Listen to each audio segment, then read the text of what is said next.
Atlet asal Kabupaten Kelungkung terus menorehkan prestasi gemilang dalam ajang SEA Games ke-29 di Malaysia.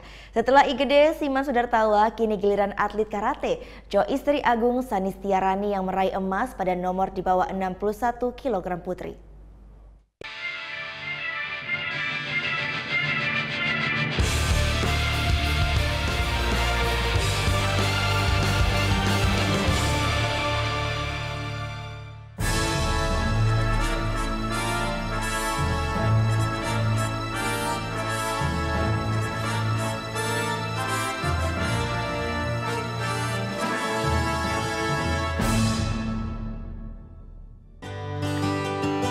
Setelah atlet renang Igede Siman Sudartawa torehkan prestasi gemilang di SEA Games ke-29, kini giliran atlet kelungkung lain yang unjuk gigi adalah Joyistri Agung Sanistiarani. Atlet dari cabang olahraga karate ini berhasil menyumbang emas pada nomor di bawah 61 kg putri.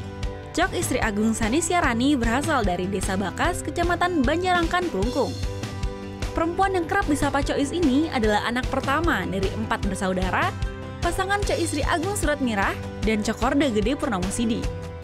Pihak keluarga merasa bangga akan prestasi yang diraih Joyis. Ternyata sebelum menekuni olahraga karate, Joyis terlebih dahulu menekuni olahraga bulu tangkis. Tak disangka, prestasi yang diraih dalam cabang karate terus meningkat, hingga akhirnya ia dipanggil mengikuti Platnas. Keluarga berharap prestasi yang diraih Joyis terus ditingkatkan, sehingga dapat mengharumkan nama bangsa. Nggak cuma karate aja, kakaknya dulu juga bulu tangkis. Karate, bulu tangkis. Akhirnya yang ditekunin karate dari kabupaten terus ke provinsi, sampai akhirnya dipanggil ke Jakarta jadi atlet nasional. Sangat bangga sekali. Raihan emas Joyistri Agung Sanistiarani dalam perhelatan SEA Games ke-29 menambah raihan keseluruhan emas pada cabang karate yang menyumbang 2 emas. Surya Sanjaya melaporkan untuk NET. Thank you. Udah selesai nonton beritanya? Jangan pergi dulu dong. Subscribe dulu dan nonton tayangan lainnya di sini. Subscribe, nonton lagi.